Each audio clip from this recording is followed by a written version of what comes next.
Hello, my name is host Eric, and this is my beautiful girlfriend Rachel. And today Hi. we're going to talk about INFJ and ENTPs and the disillusion of such relationships because both Rachel and I have such a story from our personal experience. Rachel, why don't you start talking about your ENTP friend? Well, my ENTP friend Jen, I met her in 2015 through an INTP friend, actually. And we bonded right away over metaphysical things like horoscopes and chakras. And she was actually more involved with it than I was at the time. So it was fun. We were able to bond right away, despite we were also 5 years. Wait, yeah, 5 or 6 years apart in age too. So Okay, now just to for preempt an anticipated reality, a lot of people are probably going to hear that and say, your so-called ENTP friend was probably an ENFP. I've always operated in the assumption that you've correctly typed her as ENTP. So can you just sort of give me some of the indicators to you that she's ENTP and not ENFP? uh, well, it's interesting. They do look similar, but she was more tough. Um, she only talked about her family, her pets, and her crushes in a loving way. Everything else was all rational, thought out. If you got into an argument with her, it would be all like logical, rational things, not really feelings based. Do you think that description is true of me as well? That I only talk in a loving way about my significant other, my pets, and my family? I think I'm probably a little more loving than that, but I would believe certainly that Yeah, a younger ENTP would be less communicative in their emotions. Uh, yeah, she definitely wasn't. She you could tell her IQ was definitely high. Uh, okay. she didn't like tests and things, but she was very good at um, she was still very smart. Okay. Now, note, just to clear this up for anybody who might be worried, she did not die. So Rachel is No. only using the past tense in the sense that she no longer hangs out with Rachel. Okay, she's not dead. Yes, yes, she's still alive. Yes, I've actually seen her places. No, yeah, I'm talking past tense Okay, because so you we lived with were her for a close. while, right? Yes, we lived together for 3 months. And how did that go? At first it went really well. Her parents always gave her a lot of autonomy because she fought for it. She used to fight quite often for that stuff. Like you couldn't tell her what to do. There was no way, especially with school. She did not go to school. You were not going to get her to school. She cut school a lot. Her parents were just okay with it because they were tired of fighting her on it. Um, but living together with her was very comfortable. We were like sisters, I'd say. Um, we we were able to vibe on the same subjects. She was able to really get me to do a lot of artistic things too, creative things. Okay, Yeah, cool. she was very creative. Yeah, she liked Um, to rap too, she likes to actually. rap. It's Yeah, shocking. yeah. Okay, cool. So it sounds like when you lived with her that for a while it worked out pretty well, and then eventually there became a conflict. If I remember correctly, it was it was over something, some specific guy or something. Yeah. An ISFP. Okay. So it wasn't But like now it that wasn't like the relationship got gradually worse and worse over time. It was fine, and then this thing entered into it and caused it to be a problem. yeah, Okay. So the tell us a little the bit more. so it's interesting now that I know that it's a conflict relationship. Because I was always like, I don't understand why you two can't just get along, but they never did. The ISFP was kind of trying to let the ENTP know, hey, you have to kind of like earn things. Like, some things don't come right away. You're going to have to hustle. And the ENTP at the time didn't want to hear it. So, Of course not. yeah. So, I told so she basically like wrote off the ISFP. Like, she's like, I just cannot be around him. Like, he's not going to support me. And I was like, wow, this is kind of harsh. Like, I think he has some things to say, but, I don't think he should push it on you. Well, so she was like, yeah, you're right. And then the next day, she told me that she didn't want me living with her, because she thought that I took the ISFP side.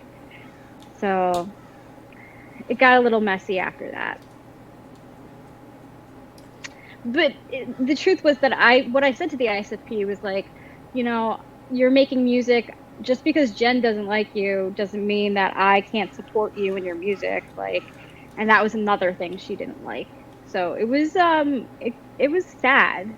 It is sad. It's ENTP status economy shit run amok. Yeah. And it's like I get it. It's just a young ENTP, Yeah. and sometimes ENTPs will destroy things over a refusal of the other person to agree to some fucking weird little thing that doesn't even matter, and it's strange. Yeah. I'm not sure if that's what happened with me and my friend. I guess let me throw out that story, and then I'll come back to you about where you are now and what you want to do with the story, or with the circumstance, or whatever you want to say. Yeah. So how did you and Corey meet? Okay, so we met a long time ago when I was like 20 years old or so, at a party at a mutual friend's house, and pretty quickly were drawn to hang out with each other and became pretty tight pretty fast. Mm-hmm. It felt like I finally found a best friend, basically.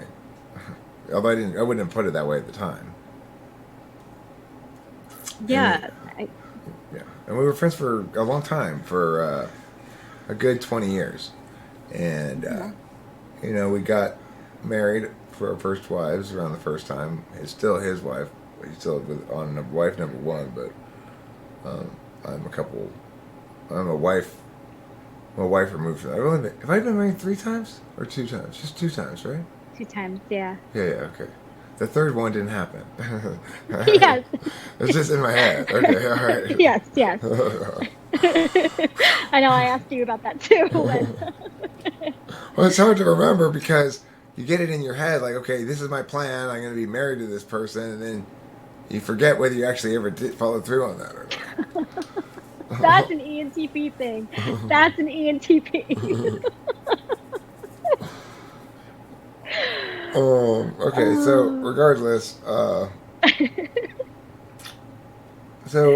happened between us was I quit drinking, and then basically I started passing unwanted judgment on his wife's drinking. And he had problems with me as well. That maybe were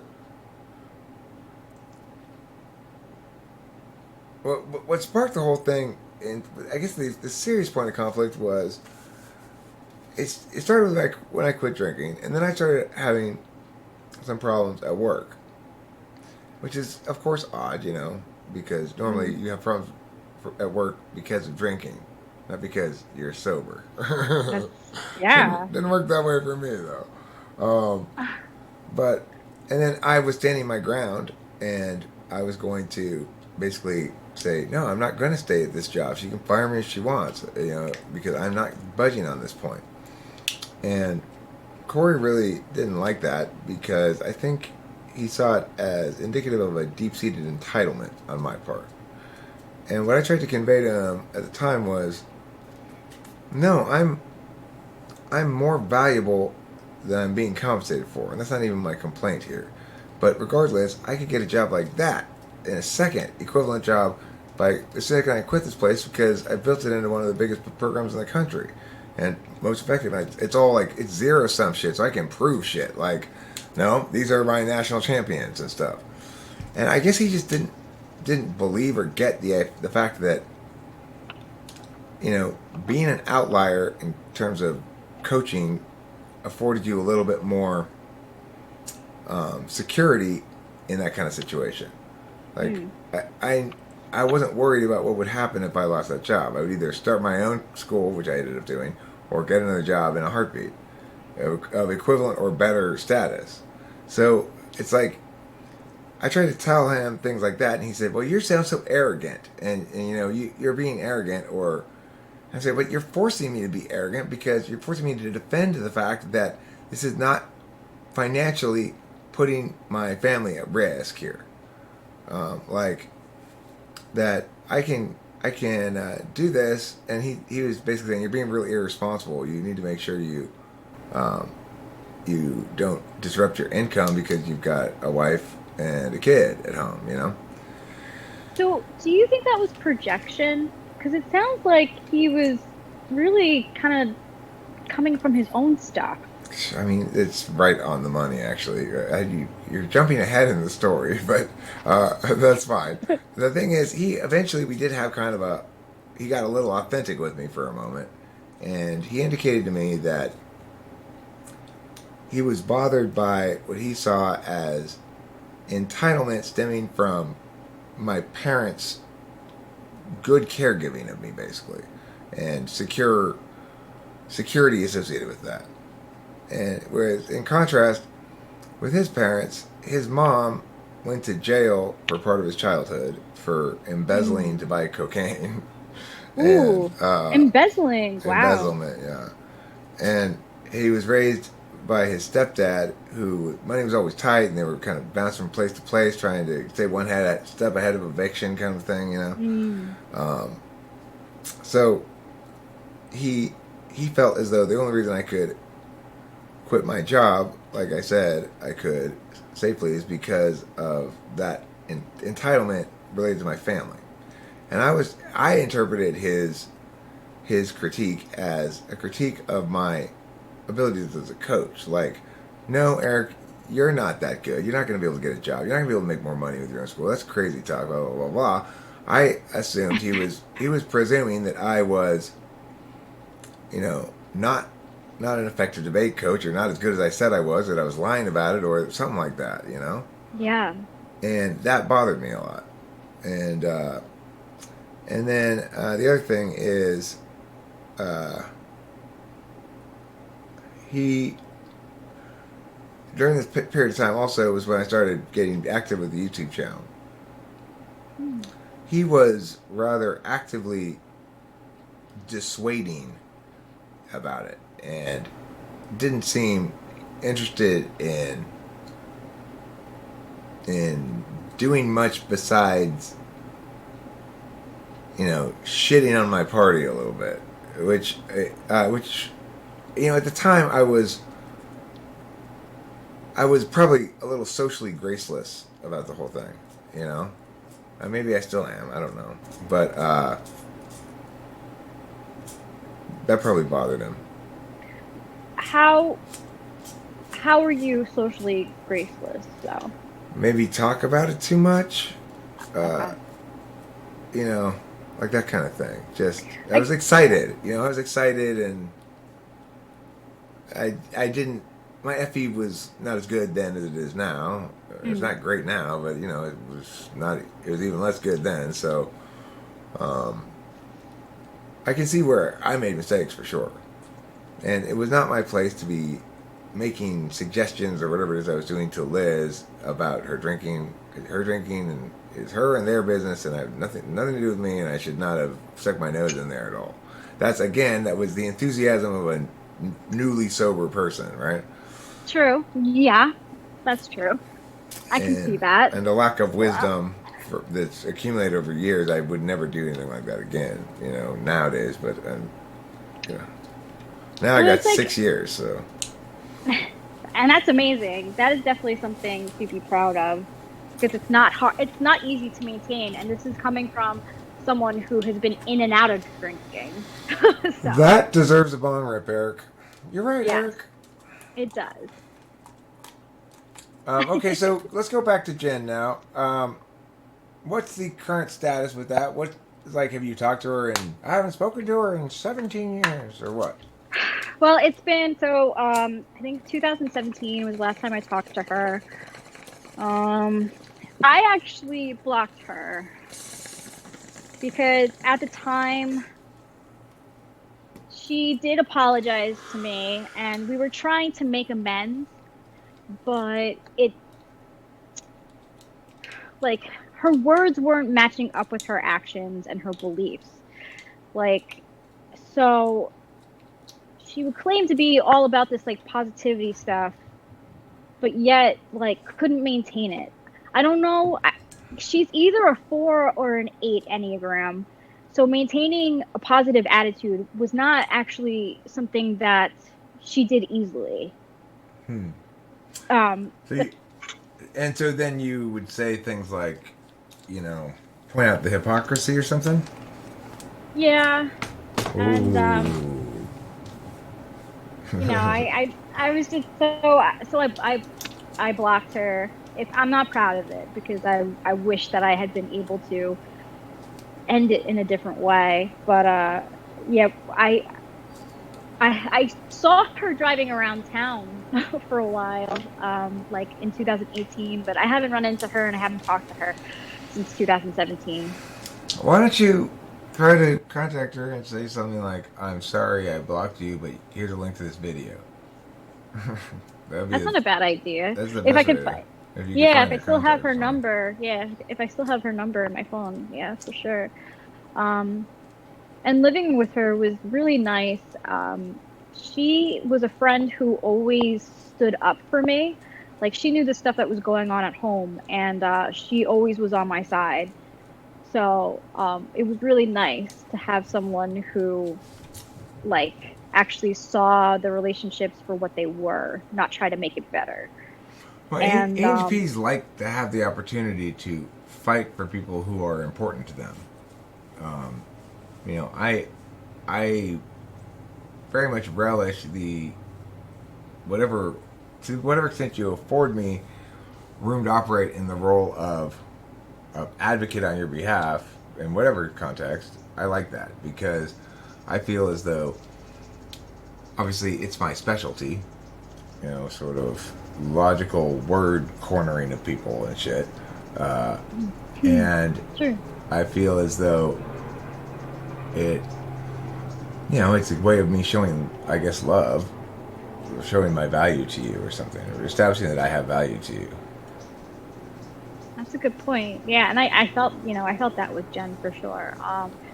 And she through with me, I like to believe I was very encouraging. Like, so she actually was very into YouTube at the time that we were friends as well. She actually introduced me to YouTube.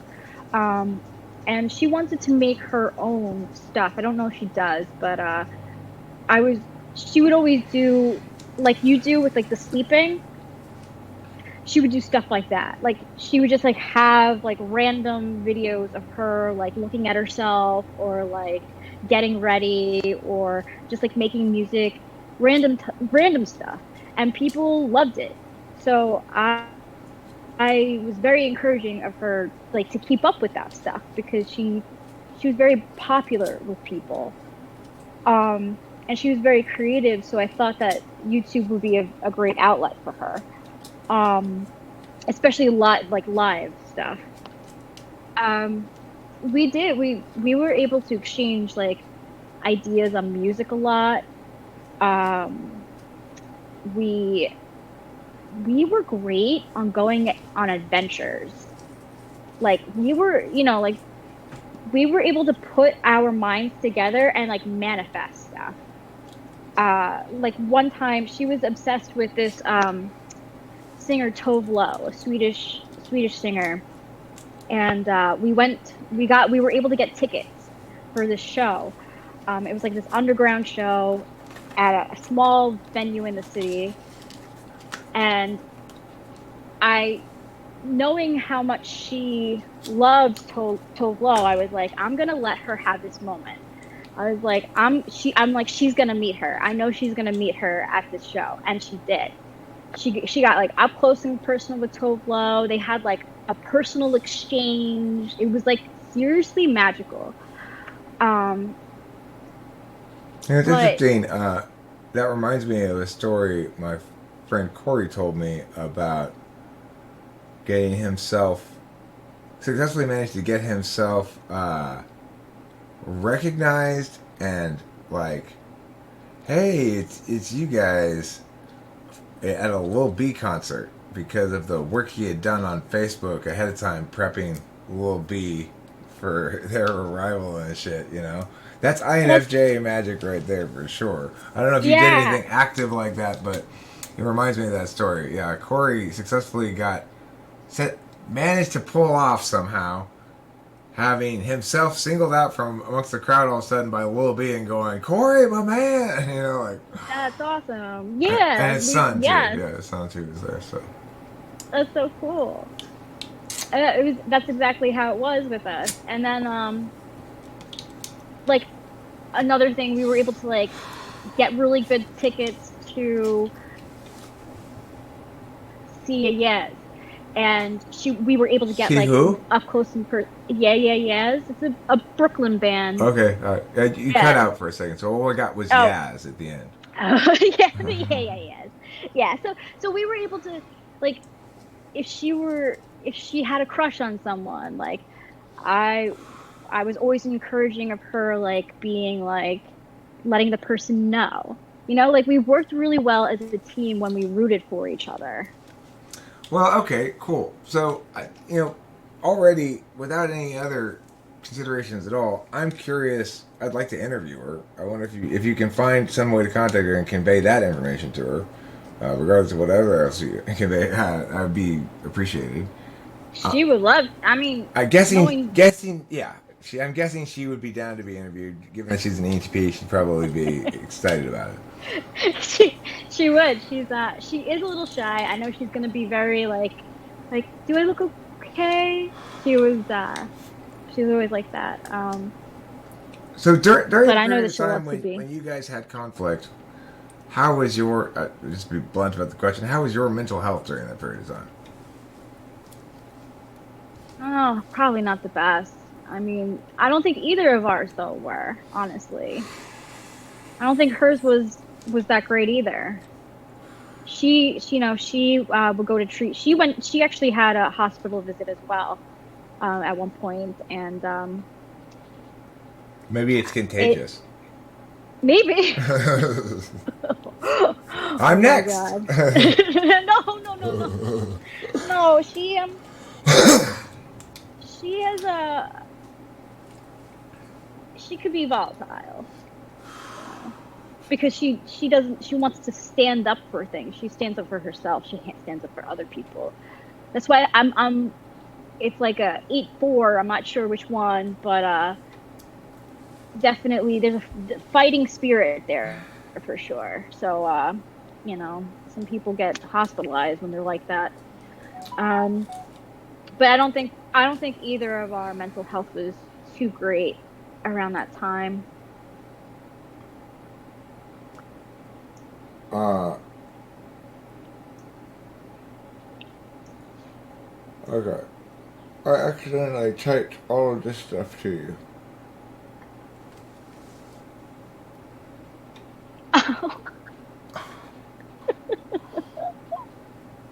All right, so pop 088778878. I see you.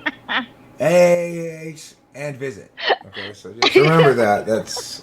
I don't know how I accidentally typed all that, but I did somehow. Oh my gosh, it's so funny. I just got it. Okay. So it sounds like basically that you, or at least, are kind of interested in reconciliation. I know that I'm interested in reconciliation with Corey as well. To follow up on my story a bit, we have sort of reconciled formally, but we haven't started actually spending time together again. So Oh, And the So you ball, actually, yeah, the ball's in my court too at this point. I need to go over there. I'm gonna go over there with a couple of these cigars, and I should probably go over there. Well, I work from 4:30 to 6:30. I come home, I eat dinner. I could go right after dinner um, tonight and see if he's around. If he is, smoke a cigar with him, say hi, you know, yeah, talk about life a little bit. And the thing is, it's been such a long time for probably both of us that the issues that were at the time central to the disputes are probably all moot and over and dead anyway, you know? yeah. I mean, it definitely is. I always appreciated her friendship. We were very close. When we first met, like you said with Corey, it was like being best friends. Like I had found my best friend, and we would hang out like every day.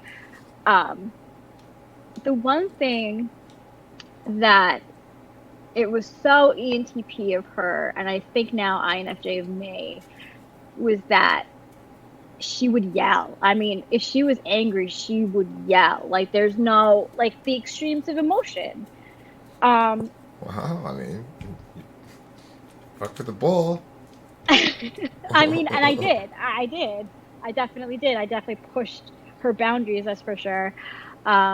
And then we would make up, and she would be like, "Yeah, I did the same thing, so I really can't be mad at you." Like, That's so good. That's good yeah, ENTP self critique. Um, so the thing is, it sounds like okay. Well, this is the first question I actually have is so each of us has an experience of an INFJ ENTP relationship lasting successfully well without really any problems for a fairly long stretch of time, and yeah, then fairly abruptly ending. yeah. It, is that going to happen to us? Wanted to. I don't want it to either. I don't think it would. I mean, see, the thing I is, there don't. were reasons in both those instances, right? It's like something came up that changed things in both those instances. For Yeah. you, it was uh, that ISFP. We're gonna call him Bernard. When Bernard started coming around, that changed. When things changed. It's like um, Yeah. you both wanted to fuck him, and he was going back and forth, and Jim's getting madder and madder. Yeah, Is that it how it was, worked? no, I mean, I think there were, uh,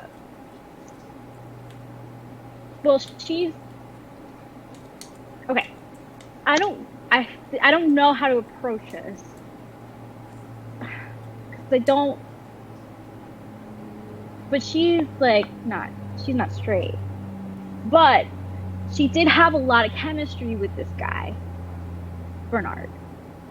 Um, so I think it confused her a little bit, but,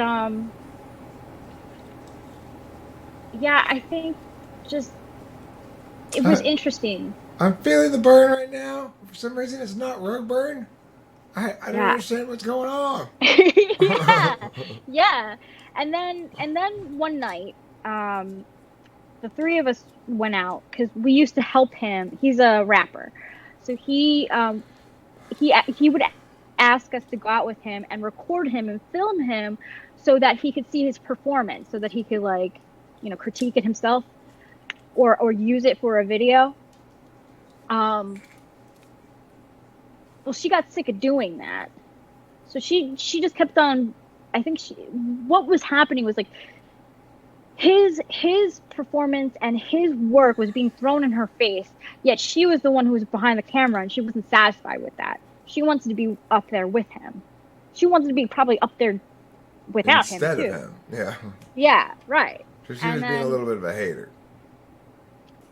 a little bit, and he just got real with her, probably for the first time ever in their friendship, and was like, "Look, you kind of have to hustle a little bit if you want to have some sort of success. You can't just like make a song and then like expect it to just like gain all these followers.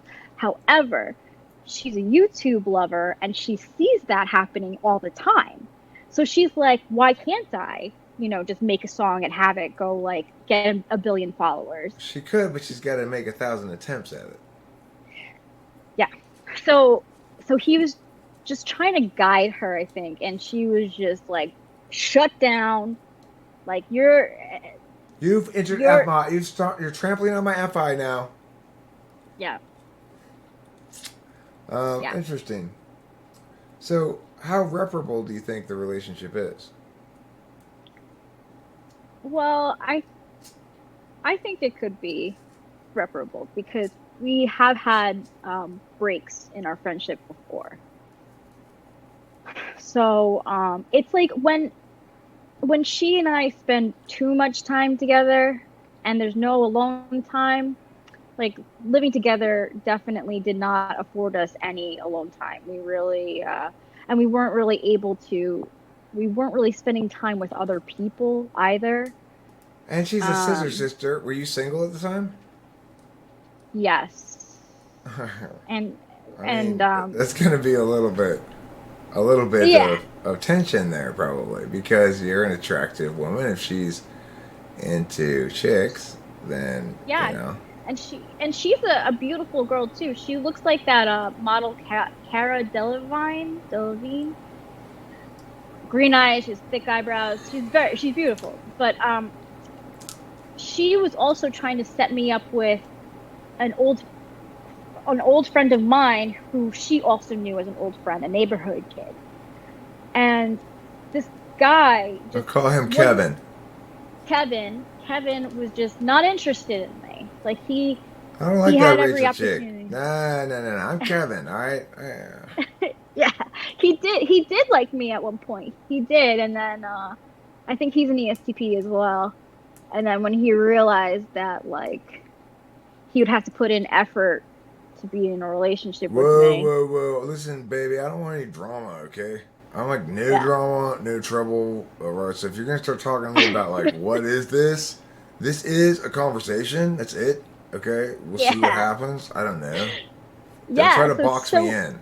All right, don't try to box me in. exactly. So but she got along well with well, his name is Mike.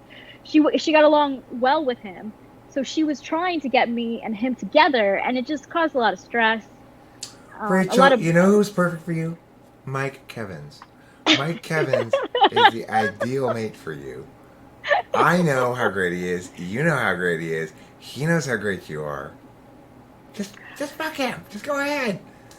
It's you fine. know right, exactly. I will say though, she was a very good friend in letting me know who was she did not hold her opinions. She did not hold her opinions. If she thought a guy was wrong for me or not treating me right, she'd be like, he's not good for you. And I always appreciated that. Yeah. Well. Okay. So, anything else we want to say about the phenomenon in general of INFJ ENTP conflict? I would point out that in both cases, it's the INTP. I mean the INFJ who door slammed the ENTP. True. Yes, exactly. Yes, I did. I did. So Like, it's not just a an internet meme. It's a reality. There is such a thing as an INFJ door slam. yeah, I'm realizing how much I do it too. I You're do it with almost anyone that I don't want to talk to anymore. you're a little you're like you're like the a person who uh, goes and gets a penicillin shot because they brush someone's hand at the grocery store. Yeah, pretty much. Yeah, definitely. Some of it is deserved. Some of it is definitely deserved. But no, with the ENTP, I don't. It wasn't really deserved. I think I was just going through a lot, and what was happening between us was a lot emotionally for me to deal with, even. So I was It, like, nah. here's the other thing that I would say um, about your history or the situation is you've been moving along through life without a lot of people who clearly understand and respect why you are how you are. In other words, people who get INFJs. Your friend Jen represented somebody who did fundamentally get you, Yeah. but she wasn't. She's people. Everybody needs to give their future self some credit and realize that no matter how old you are, you will mature in a positive way up until about 65 or 70, in which case you start to maybe sort of go down a little bit. But um, you'll be better tomorrow than you are today if you are growing in the right direction. If you're not growing in the right direction, then you aren't growing. You're either contracting, like, as I got more and more of a drunk, I was contracting. I wasn't growing. Um, or you're avoiding and standing still, which is another way of basically just not growing. Uh, Yeah. I mean, yeah, exactly. And she's a young ENTP. She was younger than me, too. So, like, that age difference did play out. It did, you know? I uh, mean, I it, was it, 30. yeah. I mean, there is some sort of weird constitutional allergy NHPs have to operating under a frame that somebody else has seized. Yes. She does not like that. OMG. No. No. Like, no. And she'll talk about it. And what we were able to talk about a lot. I actually really loved our friendship. We were able to talk about a lot of different things. She was able to talk in a therapeutic way with me. Um, I helped her understand some of her like relationships with other people better. I was there with her for a lot of when she's had a lot of deaths of friends and family, and I was able to help her with that. But she also was extremely funny, like naturally funny. Like one thing that I remember was that she would always have food on her face. like like she would make us food or whatever, and she'd be like so interested in like eating at the moment that she would not realize like that she had food all over her face. Um Some fourth slot she SI. Yeah, she was always like looking for things. She could never find. She was always looking for things. Like Me things were too. all Me yeah. too. Totally. Yeah. And Hey, she always go she ahead. Sorry. always would so like she was known for like wearing like if she got close with you as a friend, she was borrowing your stuff. That means like hoodies um and like jeans. I remember one day she was wearing my jeans as if they were hers, and I'm like, what? Do you not realize like those are not yours? Like, Oh, it's fine. We're just sisters. It's fine. exactly. Don't worry. I used Summer Eve's feminine freshening spray. so, but I was actually I'm really grateful for that friendship as well because it helps me in the relationship with you because this is not new stuff. The only thing that I notice in you that's different is the maturity level. And how do you think it? Where in what area do you think that plays out? Like, I think in relationships and friendships and relationships and dealing with people. Uh, you know, ENTPs are very charming. That's why a lot of people like them, but that doesn't necessarily mean that they're the nicest.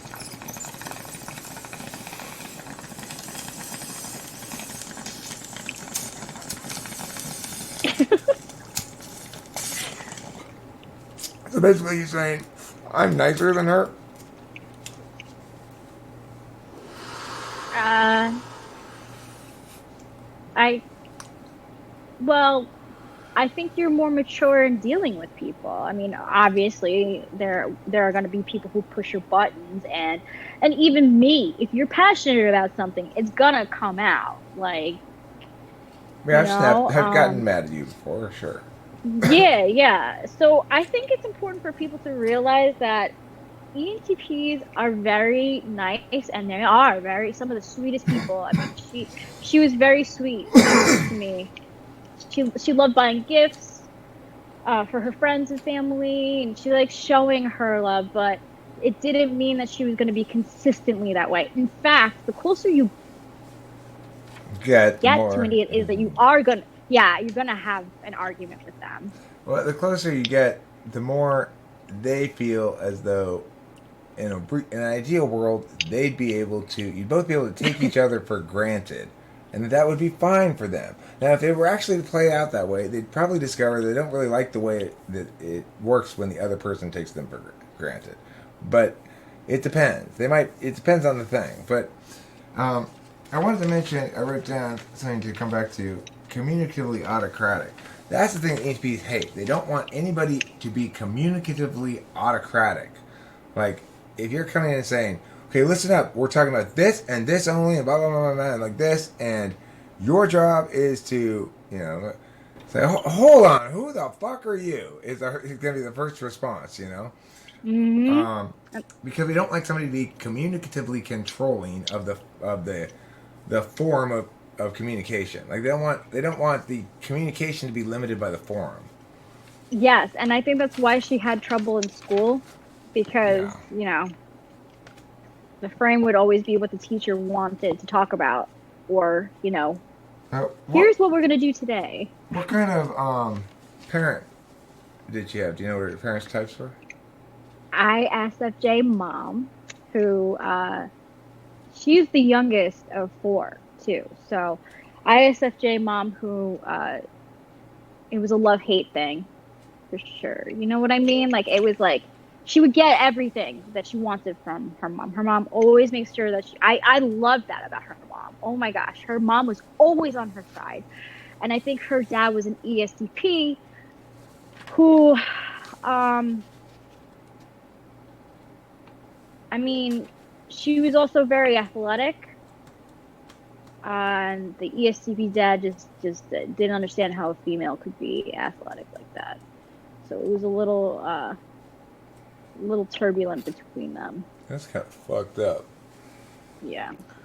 Okay, well, cool. Last How is comments it? or other things we want to talk about here? Well, yeah. I want how is it living with Corey? Oh, well, it was fine. We had separate rooms. He was messy as fuck, he was messier than me, and I'm pretty messy. Uh, but we periodically sort of do a burst clean of the main house part. We had a really nice house. I showed you where it was on the hill. I said that's where Corey and I lived, up on that hill over there, in Eagle Rock, and it was fun. It was a period of my 20s when, if I hadn't been so incredibly consumed with map over territory, I surely would have been like getting laid and feeling great about myself. Instead, I was living at this house where like we had a series of very cool parties where like a, the rightly large amount of people showed up and sort of the right demographic and everything. So it was pimping, it was awesome. But the thing is, I wasn't pimping at all. I wasn't getting any chicks at all because I had anti game.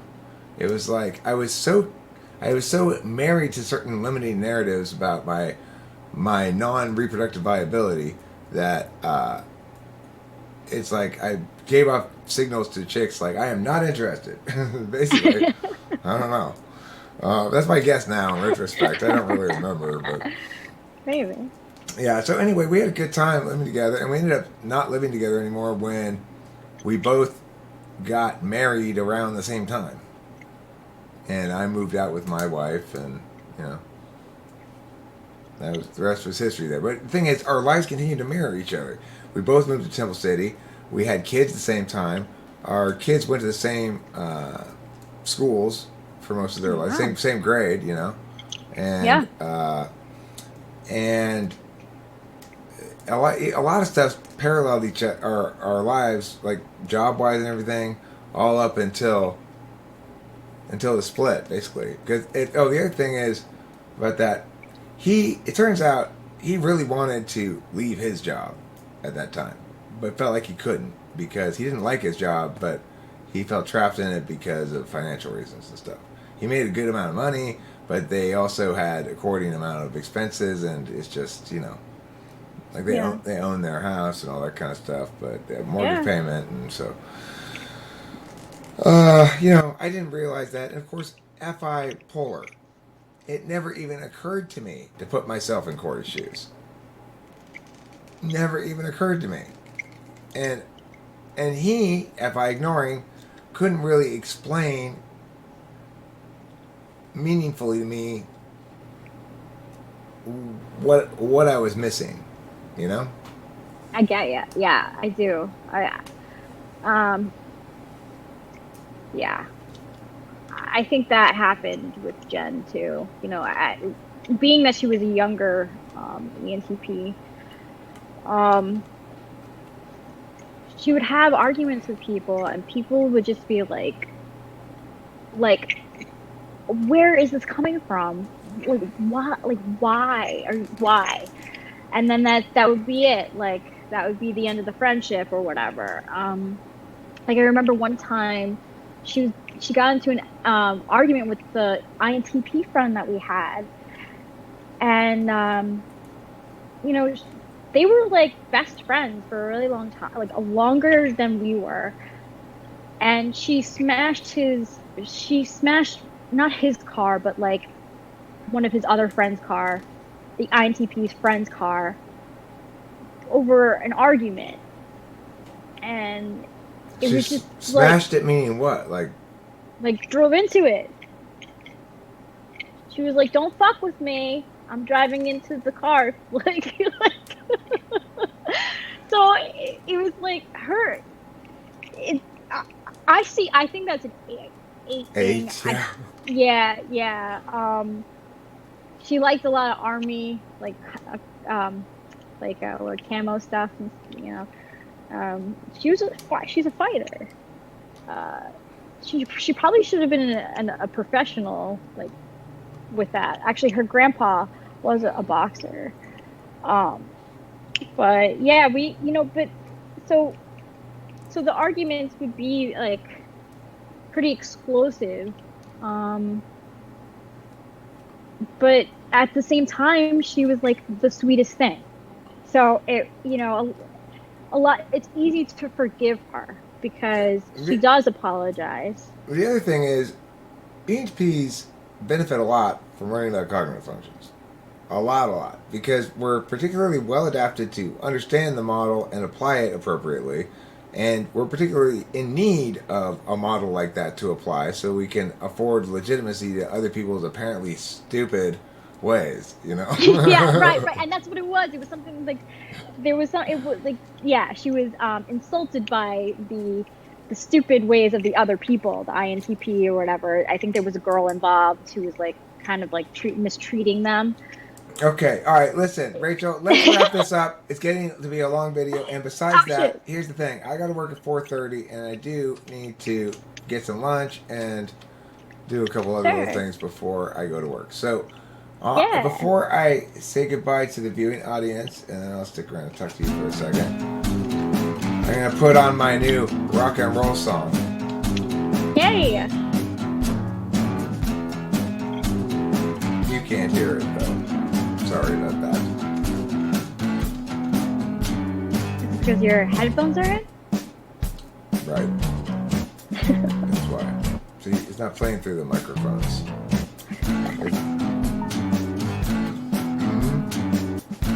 Alright, so I'm gonna let it go one more time around so I can go like this.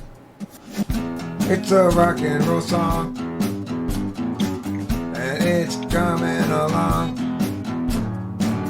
It's got the rock and roll guitar, which is a good distance by far. And then it goes down here, and a rock and roll stairs. Oh yeah, rock and roll song. Alright friends, thanks for watching Talking with Famous People. those aren't really the lyrics or the vocals to that song, but it's just a what do you call it? Working vocals, working title. Hasta la vista.